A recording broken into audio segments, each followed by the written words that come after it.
Right near where we're staying here in Paris is a pizza parlor, and they have a little van out in front, and their #1 pizza on the top says, Pizza l'Obama.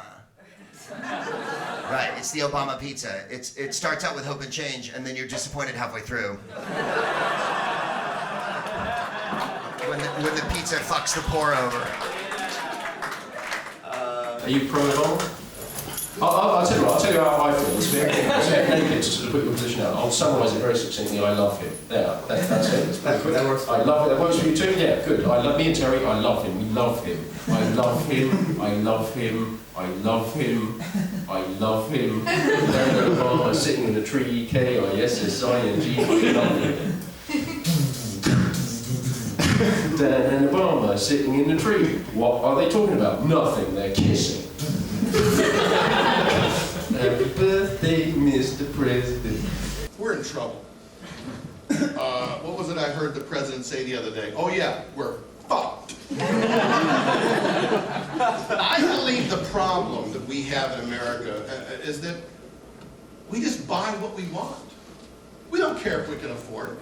When I want something, I buy it. My friends will say, but you can't afford it. I don't care, I want it. They go, but you don't have enough money. Fuck you, I want it! Didn't I tell you I'm an American?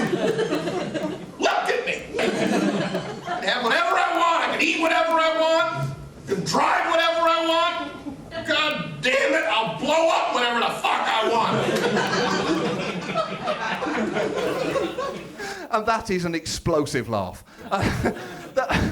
The first thing that I think is a problem, clearly, is democracy. It's in quite an appalling state at the moment. So I think this can all be boiled down to one problem, and that is that the main problem with facing democracy is that people are fucking idiots. And if you give idiots any kind of power, they will let you down and disappoint you Monday right through Sunday. Now, at our last European election in Britain, we voted, to our eternal shame, in alarming number for something called the UK Independence Party, who, if you've not picked up on it, are fronted by everyone's favourite slapstick bigot, Robert Kilroy Silk. And if he isn't enough on his own to get you to support them, they also had high-profile support from the likes of Jonathan Aitken, Geoffrey Boycott, and Patrick Moore. Now, let's take a moment together to take a slightly closer look at those names, because again, for those of you that aren't aware of them, that is an arms dealer convicted of perjury, a wife-beater, and a certified madman. That is a dream team. At least Thatcher had the decency to descend into drunken madness. She's only a few million quid away from wheeling a shopping trolley full of cats round a precinct shouting the C word at people. It was her 80th birthday the other day, and people were going on about, oh, Thatcher, you know, give her her due. She was a character, in the sense it would be better had she been fictional.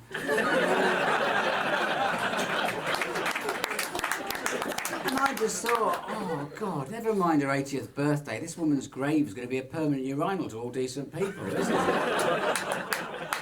Except you'd be scared to wee on her grave because of that bit at the end to carry, wouldn't you? The hand will shoot out. Best thing would be to fill condoms full of wee and chuck them at the grave. Just a sort of serving suggestion for it. I'm sick of it. I overhear political conversations that last for hours where no one has a clue and no one cares. Just people going, well, I don't like Gordon Brown, I don't like him, I don't like his policies. What policies? He's got one eye. It's disgusting. How can you drive a country if you can't drive a car? That's not a policy. Just because you made up a little slogan doesn't mean it's true. We say that, but deny the slogan, you deny the people their voice. That's not even that's just, you're just making this up. Name one policy. Name one actual policy. I don't like his policy of having one eye. I find myself despairing. I'm like, where is the rigour? Where is the rigour? Which is also a question I find myself asking when sailing. What? You can severely go fuck yourself. That is the best pun you will ever hear. So I saw Francois Holland on a comedy show yesterday. We were watching telly, and there's a comedy show on, and they're taking the complete fucking piss out of Francois Holland, which I thought was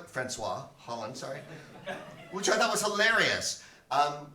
He's on there, he's with a comedian who's this smarty ass, you know, fucking late 20s guy who's all good looking and shit. They did 1 million videos about him. Well, Francois Holland, I'm sure you've been watching him on TV here, only has 3 hand movements, right? There's this one, the rotating hand, then there's this one, the up and down hand. Then when he says au revoir, he does both hands in a clam shell, right? So each hand makes a clam movement like this, and he goes au revoir, like that. The French politicians, when you see them on television, they look incredibly cool. I saw 1 year ago, he was apologising for something he'd done, but he wasn't, you know, sort of slavering and trembling like the way they would in Ireland. He was sitting on a hotel bed, smoking. And he went, pardon.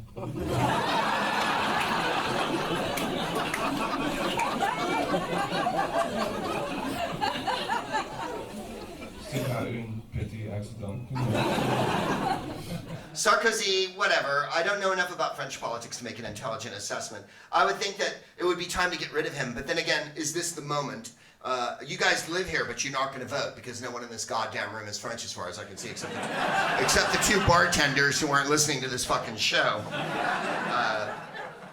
This may not be the moment when Sarkozy gets dumped out. Although Carla Bruni is a first lady, it's sort of like having Gazelle Superbunchen as your first lady. Which in the United States might happen because her husband is Tom Brady, who's the quarterback for the New England Patriots. And he could be president next time quite easily. I think it's Laura Bush's fault, man. She must be terrible lover.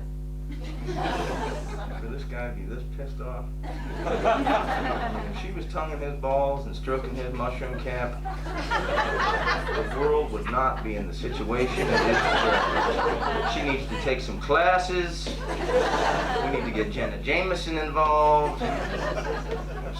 Porno people.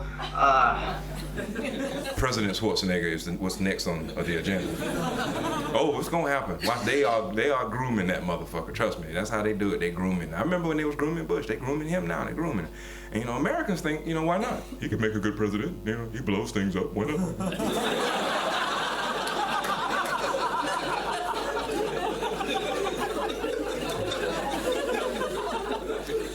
And then people go, well, no, Reg, it's never going to happen because, you know, there's a law against foreigners becoming president. Well, you know, if you can steal an election, changing the little presidential rules shouldn't be too hard. George Bush, he's stupid, isn't he? Oh, what's happening to the lights? What a unique way of saying your time is up. You know, it's like one tiny light that's red at the back, and this one's like a disco has started. Because I was joking with Carol, I was going, you alright if I do like 45? Sorry? You alright if I do 45 minutes? No. No, you gotta do longer than that. Oh, all right, I thought I was booked as an opening act and then I just do 45. Yeah, no. Gotta do longer, sorry. And now look what's happened. You had to flick the fucking lights. And he's starting the slow clap from the back. Well, folks, I've enjoyed you. You've been lovely. If we compressed that, that would have been an awesome hour. But... and always remember what a wise man once said to me. Very wise man. He said to me, he said, Senator,